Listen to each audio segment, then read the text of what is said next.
Boa noite, Fábio! Grande professor Fábio, coordenador da engenharia do Unipam, Universidade de Patos de Minas, está aqui prestigiando a nossa live. Que bom tê-lo conosco, professor. Lili, como sempre, aluna assídua, já entrou na sala também. Que bom tê-los. Vamos entrando, meu povo. Hoje vai ser surpreendente o nosso momento. É isso aí, Fábio. Tamo junto, sempre junto. Muito bem.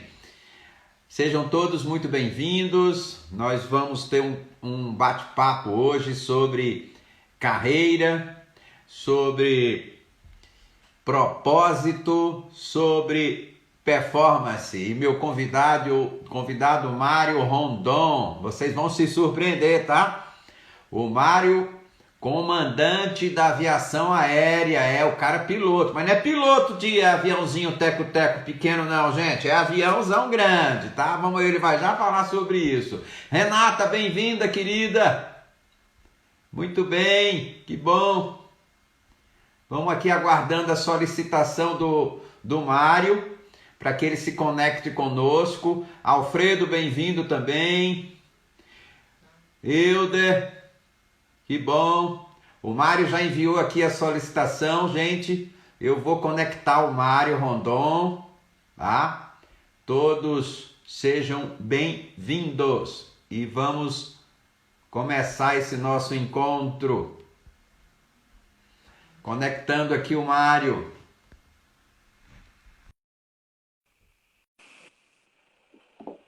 Vamos entrando, minha gente. Bem-vindos. Paulino, Thaís. Aê, grande Mário!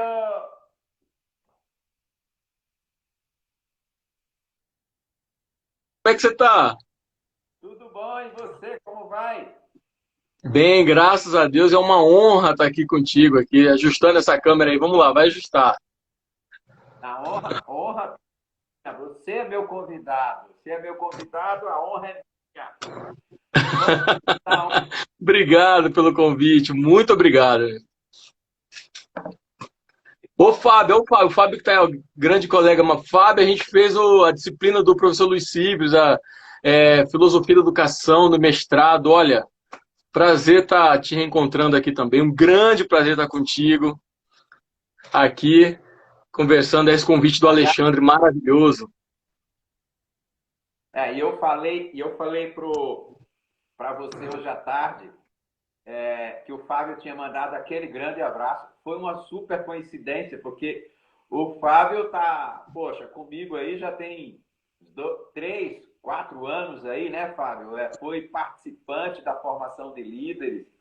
E eu diria para você o seguinte, tá? Um dos participantes extremamente disciplinado, cara, dos bons.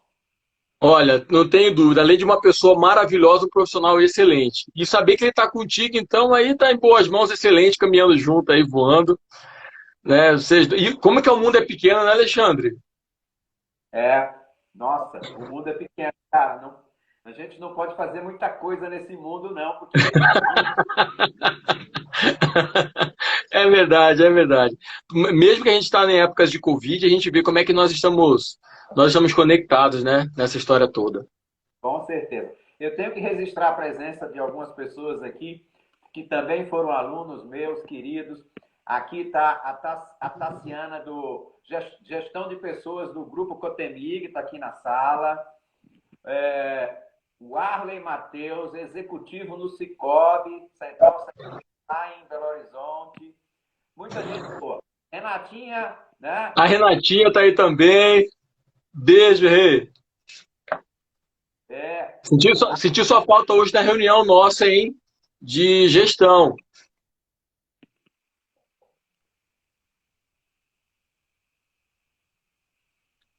pois é, o Anderson Pimentel também acabou de entrar, executivo do Cicobi. Boa noite, Anderson, bem-vindos. Adoro ver esses coraçõezinhos subindo assim, Alexandre. Muito coração. Ah, também está na sala aqui o meu querido sobrinho Edson Moreira, também está aqui conosco. Ah, sobrinho, a família não vale, né? Tá todo mundo mandando um coraçãozinho. Ai, que joia, adoro. Olha o É, coraçãozinho, olha o coraçãozinho. muito bacana. Bom, Mário, que eu quero primeiro agradecer você ter aceitado esse convite. Ah, é uma alegria para mim poder compartilhar essa live com você. Aí nós temos aí um público sedento por conhecimento, vontade mesmo, terem pessoas melhores, pessoas diferentes. E nós vamos agora, aproximadamente em uma hora, né? Que é o que o Instagram nos permite, passar a nossa experiência, a nossa contribuição para esse povo maravilhoso que está aqui. Né? Então, bem-vindo, Espero que o Mário. Instagram ajude, né? O Instagram tem que dar uma ajudada aí, não pode deixar caindo as lives, né? Tá ocorrendo bastante isso, né? Intermitência, queda. Tem live acontecendo para tudo que é lado, né? Eu vi esses dias um amigo meu falando assim que, não é um amigo, ele ouviu alguém falar. Ele tá com medo de abrir o guarda-roupa e ver alguém fazendo uma live dentro do guarda-roupa dele. De tanta Nossa, live, de tanta live que tá espalhada a gente tem aí, né? aliás, eu outro dia eu abri a geladeira com medo de ter uma live lá dentro. Ótimo. Ai. A presença do Matheus Cardoso, é empresário de tecnologia em Buenos Aires, está aqui conosco na sala. Opa, que fantástico! Buenos Aires, cidade maravilhosa. Espero que É, esteja tudo bem também, vocês protegendo. com certeza. Foi meu aluno também, o Matheus, está aí conosco. Bom, gente, então, hoje, o Mário Tom, meu querido amigo, colega de profissão, aí para compartilhar três temas. Eu diria que são três temas, né? Três pilares dentro de uma única temática. Nós vamos falar de carreira, nós vamos falar de propósito e nós vamos falar também de performance, alta performance. O Mário tem aí uma experiência muito legal, porque ele tem uma vivência, né? Eu comecei falando que você é piloto de aeronave. Será que o povo acreditou? Pois, pois é, piloto de avião mesmo, né? É, Além de fundador, ó, a Renata falou que é fundador da ginástica, a gente não pode falar esses horários, qual é a ginástica. Mas eu piloto de avião, fundador... entregou em algum momento aqui? Como é que é? A Renatinha já nos entregou em algum momento. Já entregou, é. Mas essa ginástica aí a gente só pode falar em outros momentos, em outros ambientes. Agora aqui é perigoso até o Instagram derrubar a gente, né? Não é o momento de falar da ginástica que nós Não, não. iniciando o nosso bate-papo, efetivamente sobre carreira. Eu trago para vocês o seguinte, que não é novidade. A gestão de carreira não é há muito tempo uma responsabilidade das organizações, não é responsabilidade da empresa fazer a gestão de carreira do indivíduo. Já foi. Isso, quando foi muito bom, porque eu vivi um momento que eu trabalhei 20 anos numa organização, numa multinacional. Então, nós chamávamos assim carreirista, né? Alguém que fazia carreira dentro do... Imagina, Mário, trabalhei 20 anos numa multinacional. É bastante tempo. É muito tempo, amigo. Outrora, algum tempo atrás, e isso não é novidade para ninguém, a gestão de carreira, a responsabilidade da organização, da empresa que trabalhava ou que você trabalha. Mas isso mudou, gente. Isso mudou já há tempo. A gestão de carreira agora é do indivíduo, é sua. E independe se você tem uma carreira solo ou se você tem uma carreira dentro da empresa. Você é o responsável pela gestão dessa carreira. Você precisa ser mais importante do que o seu cargo, do que o cargo que você ocupa. Então, digamos que eu sou um gerente de vendas. Eu preciso ser o melhor gerente de vendas. Eu preciso ser mais importante do que o cargo de gerente de vendas. Porque um gerente de vendas a gente encontra em qualquer lugar. Não é isso, Mário? Excelente. Competência técnica ali, gerente de venda, enquanto qualquer lugar. Precisa ser além disso aí, né? Agora, ser o Alexandre Macedo, além do cargo que ocupa, aí não é para qualquer um. Mário, vamos começar você se apresentando, tá? Eu vou passar para você se apresentar. Fala quem é o Mário Rondon para a galera. Ô Alexandre, até aproveitando a sua fala, antes de eu me apresentar, acho que você falou sobre essa questão de gestão de carreira, né? Agora a responsabilidade do profissional. Uma coisa que a gente até conversou outro momento foi sobre accountability, né? A palavra accountability. A ideia de um dos âmbitos do accountability é o tal do accountability pessoal. Quem nunca ouviu falar a palavra accountability, né, normalmente ela é traduzida para o português como responsabilidade. Ainda que seja uma tradução muito pobre, a responsabilidade ainda não abraça a ideia total do accountability pessoal, né? Nós temos o compromisso, a responsabilidade, devemos ter o respeito de desenhar e ter as competências técnicas e não técnicas necessárias para a nossa carreira, né? Esse accountability pessoal, esse assumir uma postura protagonista na vida é que mudou de um tempo para cá, né? Quem tem essa responsabilidade somos nós, né? É o profissional. Eu achei muito legal esse seu lembrete, né? De que a hora que fala em carreira, em gestão de carreira, alguma coisa assim, a gente se colocar como protagonismo nesse caminhar aí, como ativo, né? Eu entrego isso daí com muita humildade, mas ser protagonista na vida, né? Excelente. Aí, bom, quem sou eu, né, para falar em accountability de carreira, né? Eu fiz as contagens agora, um pouco antes da gente começar a live, acho que eu fiz 5 transições de carreira. Levando em consideração a primeira lá, que eu era vendedor de picolé em Cuiabá. Foi a primeira grande experiência minha numa profissão, vendendo alguma coisa. 10, 11 anos vendendo picolé, né? E eu cheguei a comentar com você uma vez que um grande valor para mim era a questão de ser livre, né? Da liberdade. Então eu estudei muito, eu trabalhei muito, eu corri bastante para me tornar piloto da Força Aérea. E eu fui oficial aviador da Força Aérea, depois de um longo caminho, a gente pode falar isso também ao longo da live aqui, né? Depois de um longo caminho de estudo e preparação, eu fiquei 13 anos na Força Aérea como piloto da Força Aérea. Em 2010 eu fiz a transição de carreira, a minha terceira, né? Porque eu fui de vendedor de picolé para professor autônomo lá com os 13 até os 17, foi assim que eu aprendi muito.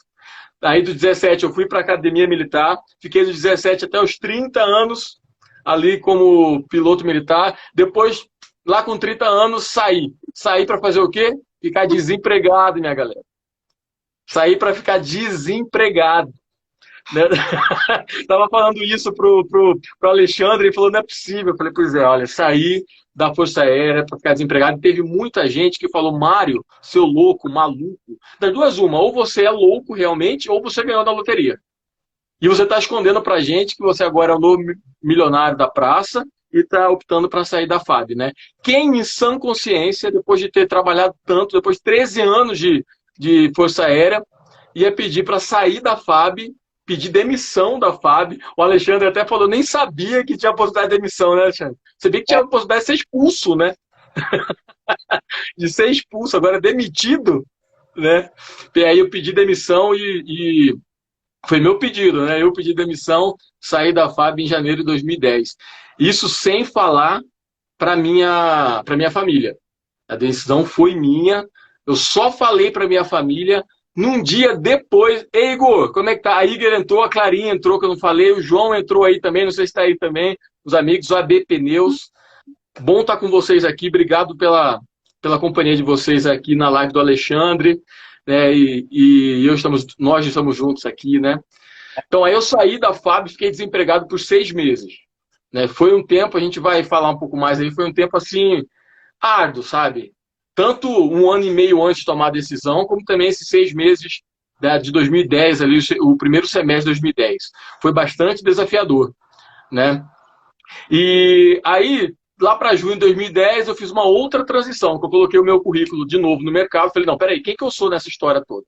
Quem que eu sou na fila do pão? Aí eu me redesenhei, redescobri, foi um processo bastante interno, dinâmico, né? Posso contar mais depois no nosso papo aqui. E aí eu coloquei o meu currículo para as empresas aéreas grandes. E eu fui chamado para o processo seletivo de 2 empresas aéreas grandes, né? Fui chamado pelos 2 e eu optei pela primeira que me chamou, que foi a Gol. Aí eu trabalhei na Gol como piloto por 3 anos, né? Lá, quando eu entrei na Gol, eu já entrei decidido que eu ia ficar no máximo 5 anos na Gol. Então eu ia desenhar um projeto para a transição de novo. Por quê? Porque quando eu pedi para sair da FAB, eu saí da FAB com um desejo de trabalhar com transformação de pessoas, abrir asas das pessoas, a minha asa e as asas das outras pessoas, né? Promover essa interação, clareza no processo de transição de carreira, poder auxiliar no desenvolvimento pessoal, desenvolvimento profissional. Então, essa atividade é uma atividade que me alimenta profundamente. Então, isso fui construindo uma certa clareza em torno disso. E é uma construção, né, que não acaba. Hoje, passados 10 anos praticamente, ainda estou no processo de construção da minha carreira. Atualmente, depois que eu saí da Gol, eu passei para um concurso público. Então, hoje eu estou servidor público, professor da universidade, sou mentor, né, de carreira e também treinador digital ali, me aventurando agora com o Covid e tudo mais, passar para tudo para o digital, né? Cara, Mário, é um belo exemplo. Gente, eu não sei se vocês prestaram atenção. O Mário fez uma transição de carreira, não foi saindo de uma empresa para outra. Ele não preparou uma base, uma assessoria ou um processo de relocação. Não, o Mário saiu de uma FAB, Força Aérea Brasileira, onde ele tinha todo o conforto. Eu penso até que o Mário, como piloto da FAB, não sabia o que era pagar uma conta de um restaurante, tá? É verdade, é verdade. Então, isso foi desesperador. O cara era piloto de avião, o cara tinha todas as mordomias, tá? E outra coisa, não era um simples piloto, ele foi o chamado caça, né? Caça aérea, não é isso que chama? Eu era da patrulha, né? Não fui necessariamente da caça, eu fui da patrulha. Da patrulha. Né? Da patrulha marítima. Aí eu trabalhava voando, patrulhando, era o policial do mar. Né? As 200 milhas marítimas eu patrulhava, as 200 milhas marítimas do Brasil. Nossa. Pois é, e aí eu quero chamar a atenção para o seguinte, para todos que estão nos ouvindo, participando dessa live, provavelmente o item carreira chamou muita atenção da galera. O Mário sai da FAB, não é para fazer uma transição para uma outra empresa, ele faz uma transição para ficar desempregado. Vocês estão entendendo o que significa isso? Então, tem até um comentário aqui do Igor, que eu gostei muito do comentário que ele faz, que eu quero resgatar. Também adorei, também. O Igor trouxe o resgate. Isso não é doideira, isso é saber o que quer. Isso, perfeito. Só que muita gente está numa zona de conforto e não tem essa coragem de fazer essa ruptura. Né? Eu diria para você, ou você muda pela dor, ou você muda pelo amor. Né? Então, o Mário mudou pelo amor. Ele não foi demitido, ou exonerado, ou expulso da FAB, que... Quando eu conversava com ele sobre esse assunto, eu disse isso mesmo. Eu já ouvi falar que foi expulso da Força Aérea Brasileira, mas não pediu demissão.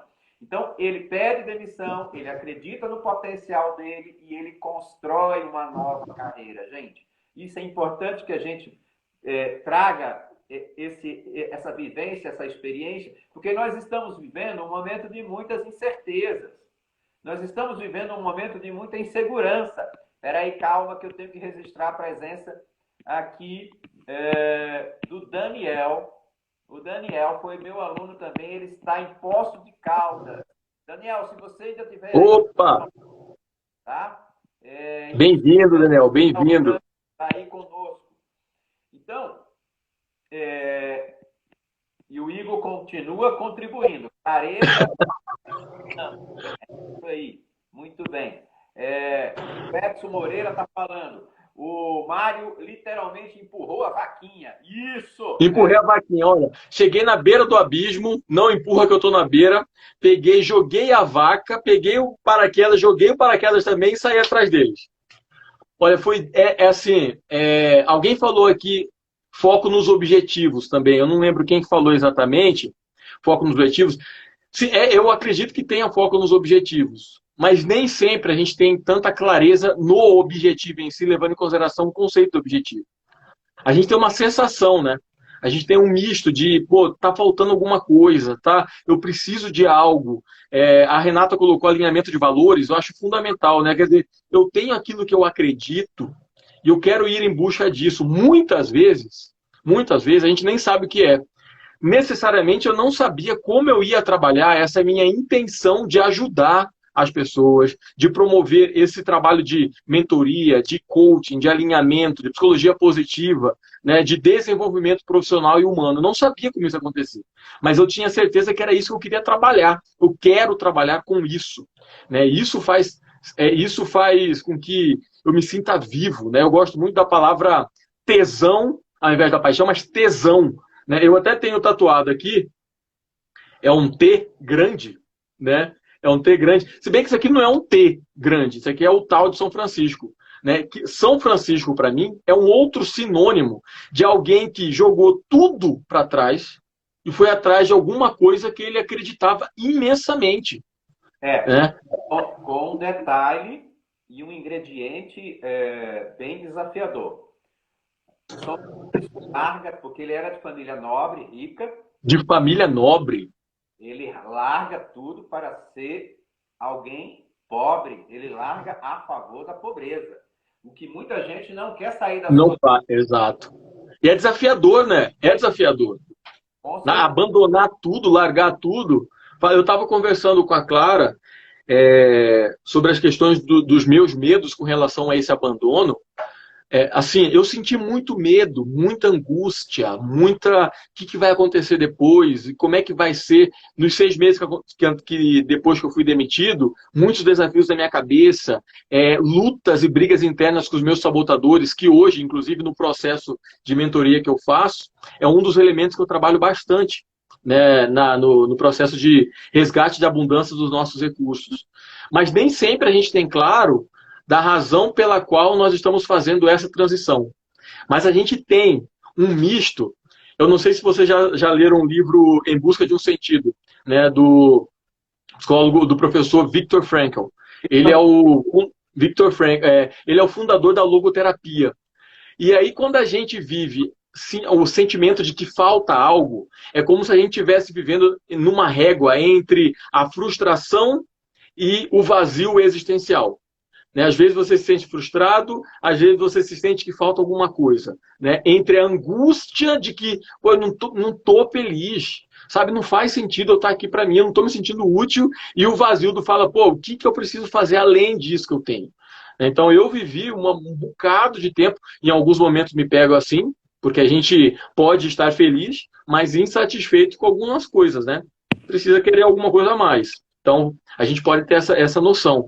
Mas lá, nessa transição, eu tinha essa balança entre a frustração e o vazio numa constante guerra, numa constante batalha. Eu nem falei para você, Alexandre, sabe onde é que eu tive putz, vou mudar de carreira mesmo, vou sair da Força Aérea, vou sair da FAB? Não sei se você se recorda daquele avião do Air France que caiu, 447, que caiu do Rio de Janeiro indo para Paris. Caiu em 2009. Sim. Em junho de 2009.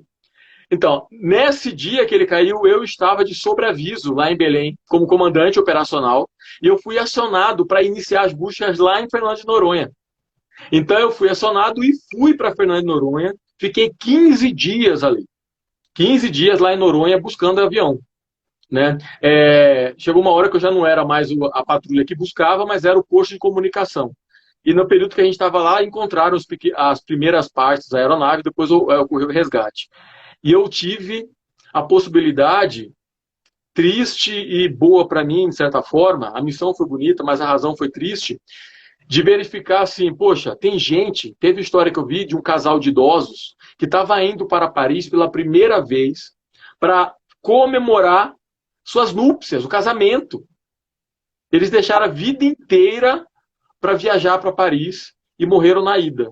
Aí eu falei, aquela tragédia e agora sabendo que você foi escalado para fazer buscas e resgate de corpos, porque ali não existia absolutamente nenhum sobrevivente, né? É muito tocante isso, né? Eu diria que é uma missão que você sai para fazer, e nós temos verdadeiras missões diariamente, né?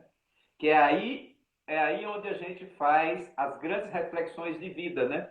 O que vale, Demais, o que vale, demais. o cara preparou uma viagem com a esposa, planejou, vai para Paris pela primeira vez, e aí acontece uma tragédia dessa. Eu tenho um exemplo aqui na sala que eu faço questão de destacar também, que é o Alfredo. O Alfredo está aqui conosco. Ele era empresário em Araxá, largou tudo em Araxá e veio para Brasília por um único propósito. Então, gente, nós estamos falando de carreira, e a ligação que nós temos quando nós fazemos de carreira é propósito.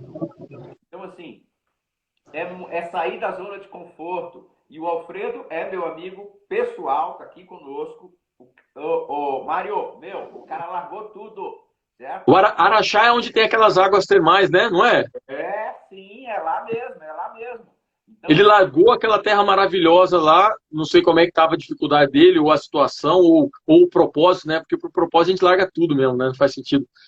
pois é. Pô, que maravilha, parabéns, Alfredo. Depois a gente pode trocar também. Eu gosto de conhecer as histórias de superação, de desafios, né?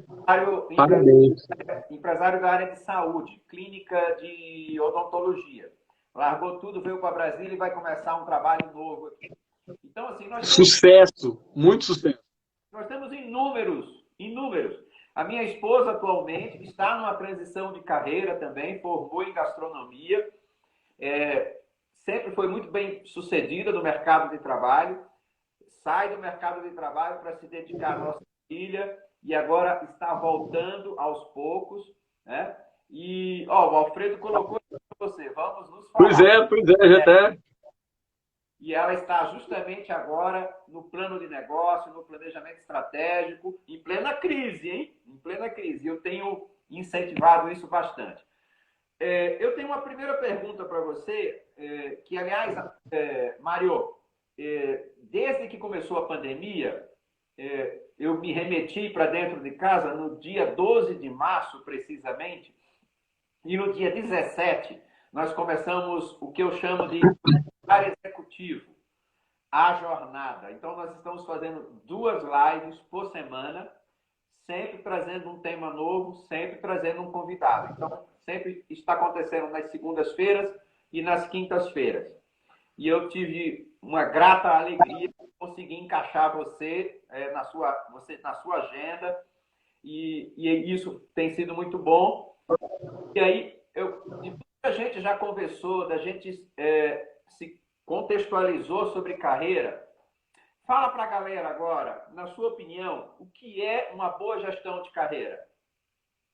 Essa pergunta me fazem bastante, né? Principalmente para iniciar um processo de mentoria, para transição de carreira, mudança de carreira ou desenvolvimento. Antes de falar sobre gestão de carreira, por exemplo, eu gosto de trazer a ideia conceitual diferente, ainda que já um pouco ultrapassada, entre a diferença do que é emprego, trabalho e carreira. E eu falo um pouco ultrapassado porque a gente já vou explicar por que também um pouco ultrapassado.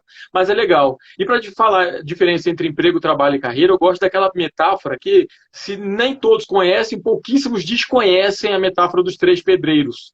Né, que tinha um viajante na estrada e encontrou numa obra, uma construção, 3 pedreiros, perguntou para o primeiro: o que você está fazendo?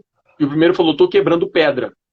Né? Ele, não satisfeito com a resposta, foi até o segundo e falou: o que você está fazendo? O segundo falou: eu estou aqui ganhando meu pão, ganhando meu dinheiro aqui, construindo esse muro aqui. Né? Então já foi um pouco diferente, mas ainda assim ele não ficou satisfeito. E foi para o terceiro e perguntou: o que você está fazendo? Falei: eu estou construindo uma catedral. Né? Para mim, a diferença entre emprego, trabalho e carreira está muito relacionado a essa nossa perspectiva do que a gente está entregando, do que a gente está fazendo, se faz sentido, se tem algum significado. Quem quebra só pedra no dia a dia, e fica até doente com isso, e vive criticando, num processo de irritação constante, não faz sentido o que está fazendo, e aí você acaba brigando com o mundo, né? Num processo até de auto-vitimização, inclusive. Zero accountability pessoal, né? Zero accountability pessoal. É o primeiro pedreiro, está quebrando pedra, é o emprego, né? Eu estou no emprego, o que vier para mim é lucro. É o meu emprego, é tranquilo. O segundo é o que ganha pão. Opa, eu alimento, me sustenta. Eu vou ficar aqui, inclusive, normalmente é conhecido também como zona de conforto. Eu prefiro chamar a zona de conforto como zona de estagnação. Tá lá, tá ganhando o seu ganha-pão, não cresce e não morre, né? E fica ali. É o trabalho, que muitas vezes ainda não nos satisfaz. Mas, por algumas questões, né, dentre elas medos, prisões e sabotadores, a gente permanece nela. No terceiro, quando a gente tem uma abertura. Alexandre, acho que sua câmera aí caiu aí. Opa, voltou. Opa, aí. No terceiro, né, momento, a hora que você fala, o que você está construindo para o pedreiro? Ele fala uma catedral. Olha só, olha o significado. Ele não tem a catedral na frente dele, mas a visão da possibilidade do que vem acontecendo tem a carreira. Eu falei essa, né? Isso é carreira, tem um sentido, tem um significado maior. E eu falei que carreira está um pouco ultrapassada, porque tem alguns especialistas já apontando que carreira é um termo que já está entrando em desuso. Porque essa geração nova, e a gente está entrando nesse ritmo, e o Covid pode nos trazer uma outra percepção, a gente já não faz nem gestão de carreira, a gente faz gestão dos nossos projetos profissionais. Gestão de projetos. Então a gente vai estar a todo tempo tendo que ter, inclusive, nanoformações, né, formações pequenas para responder a determinada demanda, a determinada necessidade. Então, para mim, gestão de carreira é quando a gente tem essa visão de um mundo VUCA, eu diria até mais, né? MUVUCA. Quem nunca ouviu falar esse acróstico, né? VUCA é um mundo que é incerto, volátil, complexo e ambíguo. E aí fala, que é isso? É o mundo que a gente está vivendo agora, o Covid.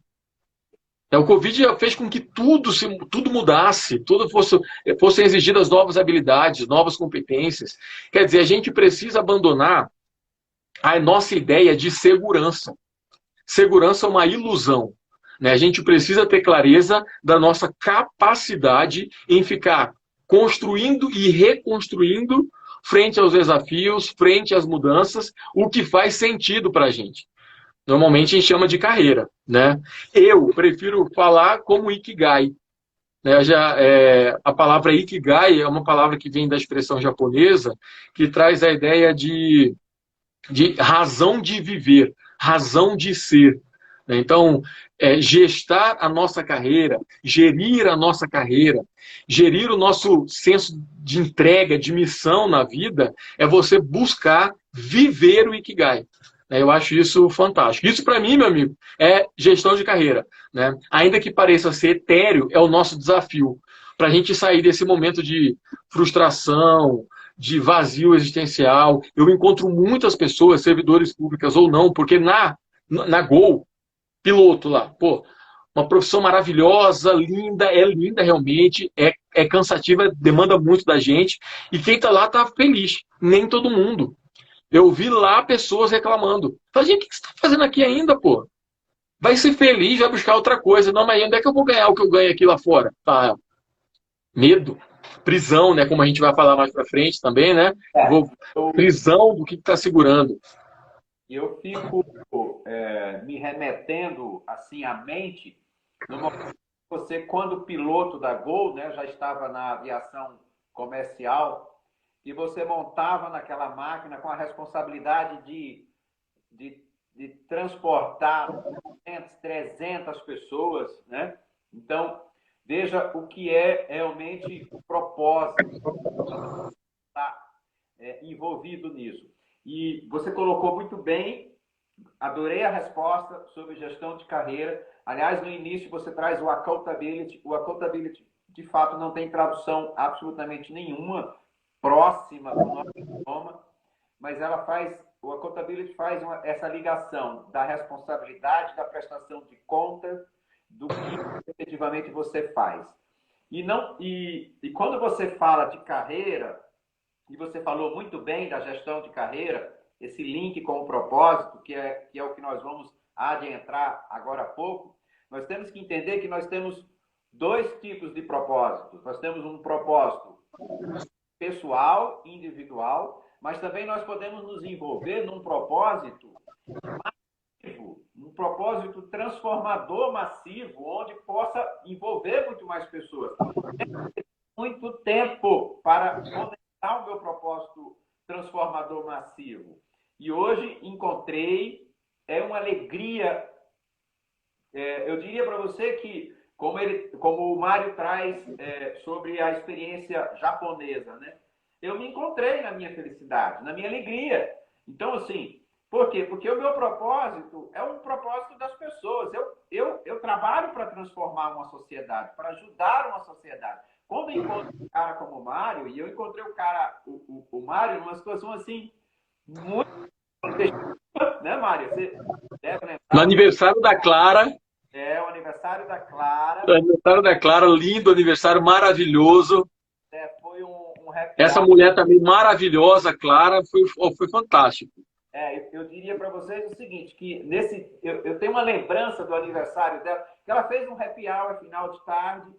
Eu me desloquei lá para Águas Claras nesse dia, né? E era um dia que eu tinha tido uma agenda muito difícil, super desafio. E aí eu chego lá, aquele ambiente super alegre, e encontro vários profissionais da minha área, daquilo que eu faço também. E aí está o Mário lá, faço essa feliz oferta de conhecer esse cara incrível. Então, assim, jovem, né? Porque, comparado a mim, o cara é um jovem, né? Ah, que não. Não, agora quarentei, amigo. Quarentão assim, feliz. Olha. Mas quando você nasceu, meu amigo, eu já jogava bola há muito tempo. Tá. É muito mais experiência. É mais experiência. Aí não dá, eu fico longe. Com certeza. Agora, mas já está na sala a Cíntia Lopes, que é executiva do Sicoob Vale do Aço. Tá aí, Cíntia, bem-vinda, querida. Bem-vinda, bem-vinda. Diretora lá no Sicoob, bacana. Humberto, nossa, agora tá muita gente legal. Humberto Santos, também diretor do Sicoob Copemata, acabou de entrar aqui na sala. Bem-vindo, Humberto. Bem-vindo, pessoal. Show de bola demais. Nós estávamos falando de gestão de carreira, fechamos esse circuito, né? E o Mário traz a experiência dele como piloto. É um cara que saiu da Força Aérea Brasileira depois, foi para aviação comercial, foi para Gol, né? E quando sai para fazer essa mudança total de carreira. E o exemplo que a gente tem do Mário não é conceitual, não é teórico. É importante que a gente perceba isso. Nós estamos trazendo na live vivência, experiência. Semana passada nós trouxemos o Igor Barros, que também trouxe vivência. A Clara já participou, trouxe vivência. A Renata Marques participou, trouxe vivência. Então, assim, o Mário traz vivência. Ele sai da Força Aérea Brasileira para ficar desempregado. Então, assume uma responsabilidade maior com a vida dele. E aí nós estávamos agora entrando no propósito. Você precisa ter um propósito de vida. Nesse sentido, falando de propósito, que você descobriu o seu propósito quando você sai, você pode nos compartilhar conosco, Mário, quais foram os maiores desafios que você enfrentou nessa transição radical que você fez na sua vida?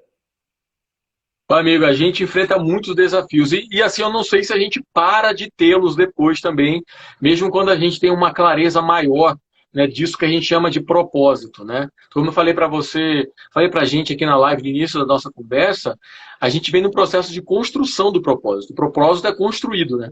Ele não é uma estação de trem, um lugar onde a gente chega. Se alguém acredita nisso, pode ser que venha a sofrer uma grande desilusão, né, lá na frente.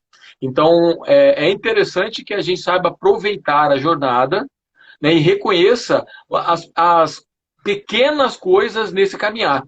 Né? A carreira é uma coisa que a gente vê em perspectiva. Né? Depois que eu falo assim, eu tenho 20 anos de experiência em determinada área. Opa, olha a minha carreira.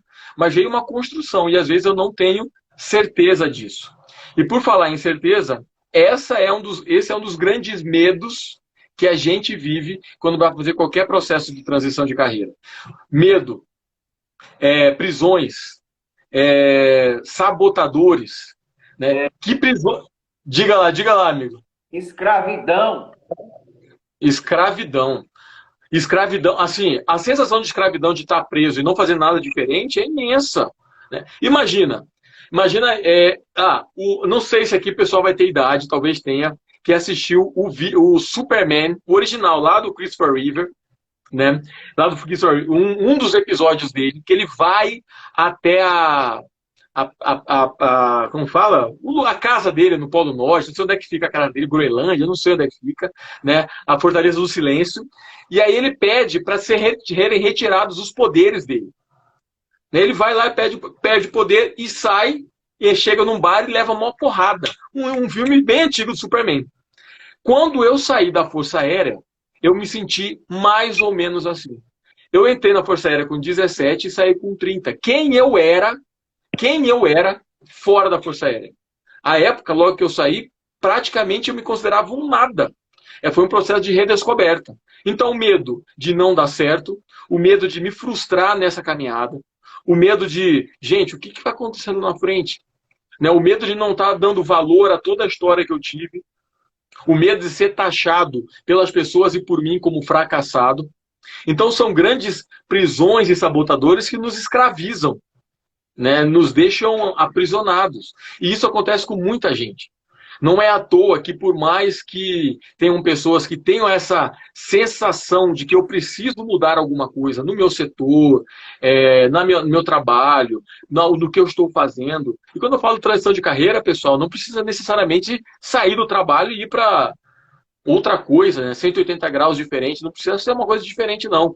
Pode ser uma percepção total de como você entrega o seu trabalho no seu departamento, né? Você se reencontrar como profissional realmente, né? Como alguém que entrega valor ao trabalho que você está fazendo. Então, isso é necessário. Diga lá, meu amigo. Aliás, eu diria, completando a sua fala, você pode encontrar felicidade mesmo fazendo o que você faz. Né? Com certeza, com certeza. E é muito interessante que a psicologia positiva, ela fala exatamente isso, né? Propósito, se você ficar preso no propósito de deixar algo a ser alcançado, você pode perder a possibilidade de estar vivendo o seu propósito nesse momento. Né? Porque você está tão, sabe, culpando os outros, vitimizando, deixando para depois, ou então sem nenhuma responsabilidade, que você não percebe que você já está vivendo aquilo que faz sentido para você, que você faz bem, que você ama, que o mundo precisa e você ganha por isso.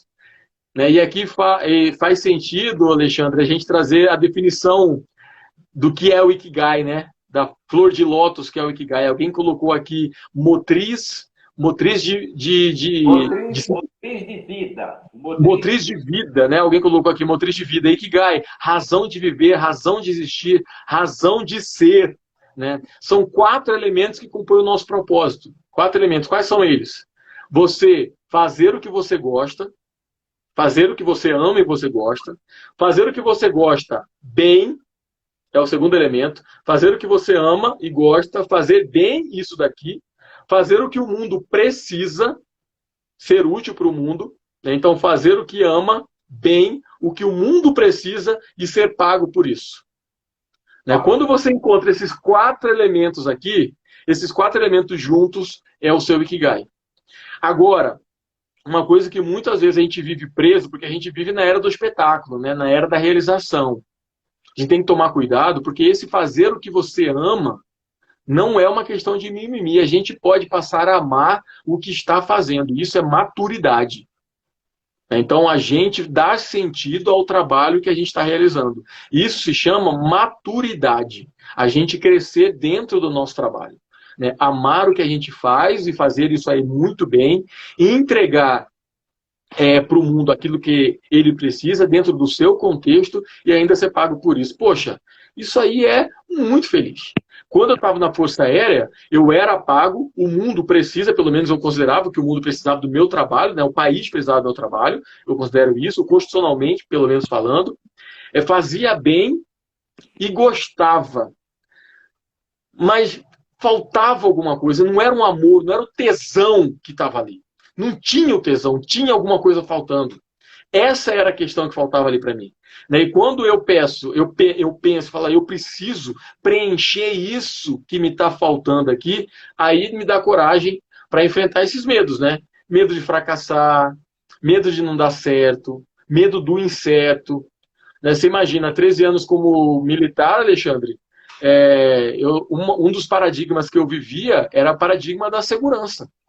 Né? Então, eu era um servidor do Estado, eu tinha meu salário todo mês, eu não tinha mentalidade de empreendedor, eu não era Você estava na zona de conforto. total na zona de conforto, estava bem tranquilo. E além disso, ainda tinha coisas que me alimentavam. Por exemplo, status.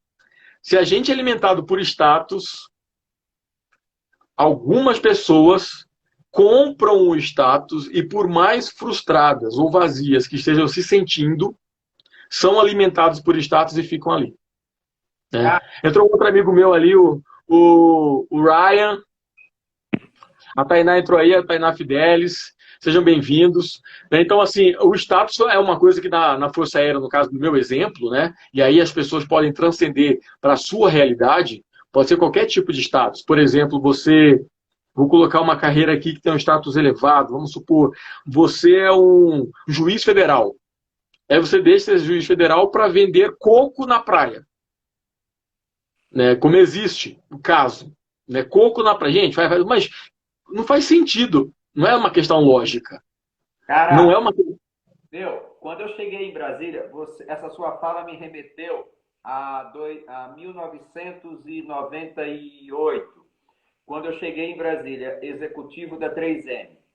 Eu cheguei em Brasília, a companhia me colocou para morar no Kubitschek Plaza, que você deve conhecer, aquele mega 5 estrelas que fica ali de frente para o Congresso Nacional, né? Sim, sim. Quem não é de Brasília não vai saber, mas fica no setor hoteleiro norte. Em seguida, saio do Kubitschek Plaza e vou para o Mahatma, que é também na frente, mas também da mesma categoria. Eu tinha o carro da companhia, Mário, eu tinha uma garagem privativa no Brasília Shopping, que muitos que são aqui de Brasília sabem do que eu estou falando. O Paulo Otávio tinha acabado de construir o Brasília Shopping e a companhia tinha ocupado o 14º andar. Então... Como abandonar isso? Eu tinha garagem privativa. Então, isso que você está falando, você abre mão de todo esse status para se encontrar, isso é Ikigai. Isso aí é o Ikigai que eu diria que é a grande felicidade da sua vida. E o curioso aqui, para quem entrou na sala, nós estávamos falando aqui do conceito do Ikigai, né, que é uma expressão japonesa. Você concorda que a pessoa pode encontrar a felicidade já fazendo o que ela já fazia há muito tempo, à medida em que ela percebe que o que ela faz, ela vai ajudar a muitas pessoas a serem melhores? Com certeza, é isso que a gente estava falando aqui, que eu chamo de incremento no nosso nível de autoconsciência e amadurecimento. Isso é maturidade. A gente pode sim passar a amar e encontrar sentido no trabalho que a gente faz atualmente. Né? Algumas vezes, quando eu... Alguns anos atrás, né? Ele vai encontrar depois, à medida em que ele percebe que o que ele faz vai deixar as pessoas mais felizes, mais saudáveis, melhores, enfim, etc.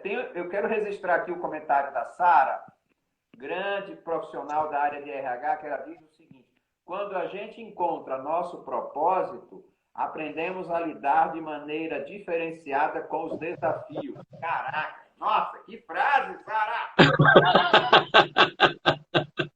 Mas, ó, eu vou printar ela, porque isso aqui é simplesmente, acabei de printar a tela, tá? Porque isso aqui foi simplesmente show. Excelente, excelente. Quando nós buscamos o nosso propósito, a gente lida melhor com os nossos desafios, com as nossas dificuldades. Os desafios não acabam, né? Os desafios não acabam. Exemplo vivo, coronavírus. Coronavírus mudou a vida de todos. Os empresários, então, agora, né, dependiam das pessoas estarem lá, os cafés. Eles precisam sobreviver, os pequenos empresários. Mudou tudo. Como é que vai precisar fazer? São desafios novos, né? É um desafio novo a ser enfrentado. Não é nada seguro, nada tem segurança. Tudo pode mudar. Na semana que vem, o meu convidado é um empresário especialista na área de planejamento estratégico, tributário. Ele vai falar sobre também esse impacto que os empresários estão sofrendo nesse momento. A realidade é essencial. É muito dura, Mário. Todos nós sabemos disso. Agora, Alexandre, posso aproveitar essa fala da Sara também para fazer um complemento, né? Quando a gente fala em encontrar o nosso desafio, eu concordo, porque quando a gente, sabe, parece que incorpora o propósito, aliás, né? Quando a gente incorpora o propósito, a gente vai, abre asa e voa. Isso é maravilhoso. Agora, não necessariamente a gente vai encontrá-lo, tá? Então, assim, opa, encontrei. Pode ser que ele seja, e é o que eu também sempre defendo, né? Numa perspectiva da gente entender que nós somos seres humanos. Nós vamos cair, vamos ficar mal, vamos ficar sem energia, vamos estar cansados de fazer as coisas, a gente já então está insatisfeito. Nós somos seres humanos, né? Então eu defendo a ideia da gente estar num processo de construção desse propósito. Esse propósito ele é construído, ele é amadurecido, né? Ele tem uma gestação, ele tem um reencontro. E a gente precisa entender também e abraçar que o Mário que eu era um ano atrás, eu já não sou hoje.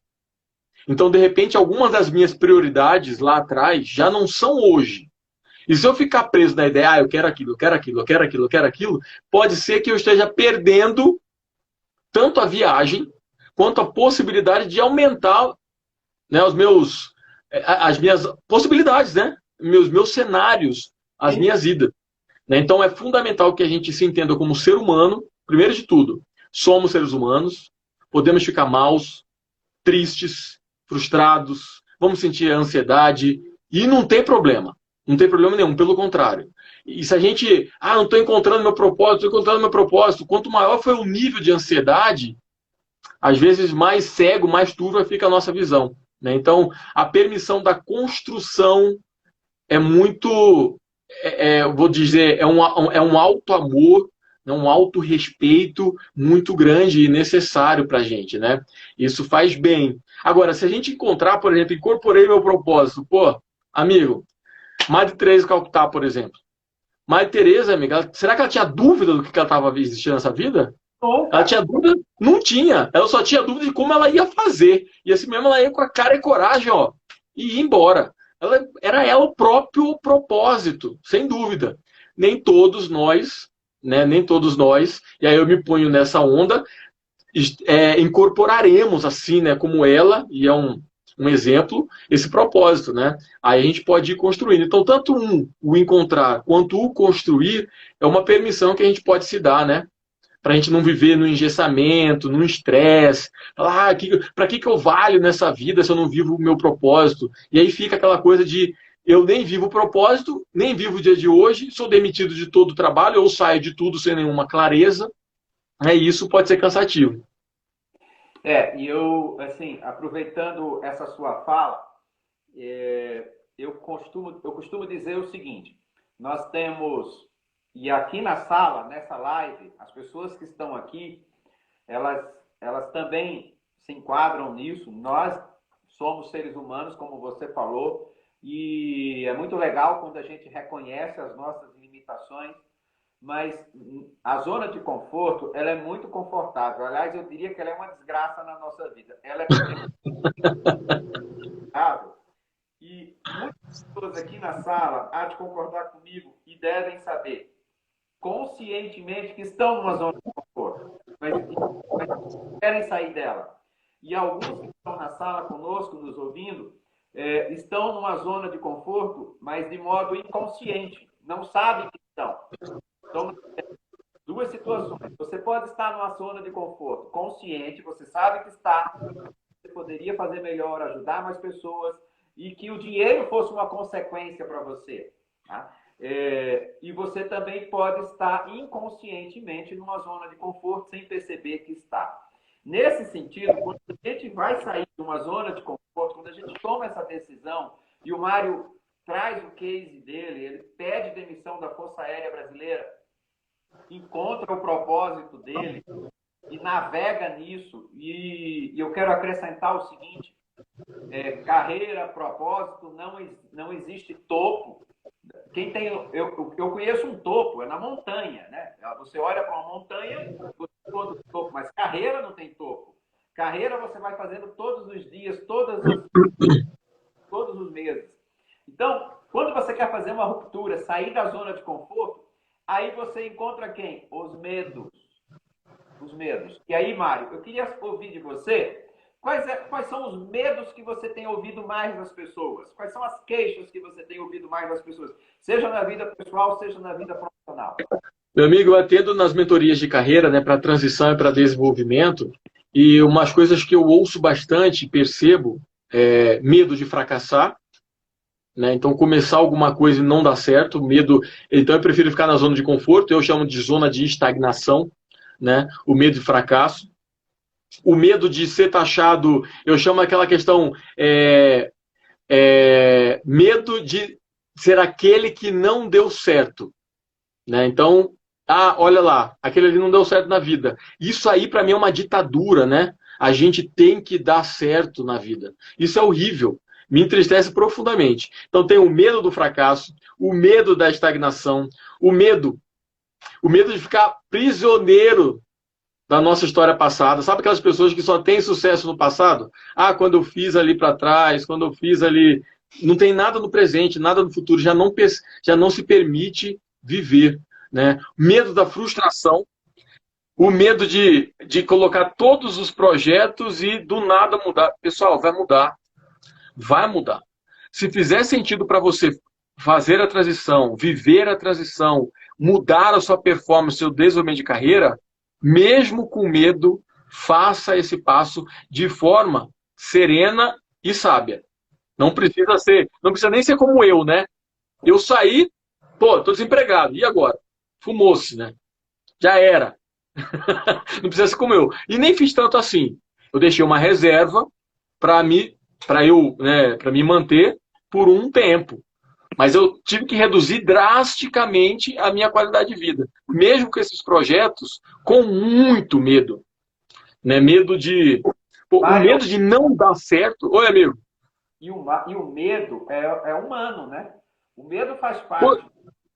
Demais, demais. O medo é nosso. Só que eu costumo dizer o seguinte, que é um produto da nossa imaginação. Eu diria que o medo é uma metáfora, né? Tem um comentário da Vaneide que eu gostaria de destacar aqui, que ela diz o seguinte: gente... Amigo, eu não sei quando você começou a live aí, ó, mas eu tô vendo aqui, são 21h28. Nós temos 2 minutos para o Instagram nos derrubar.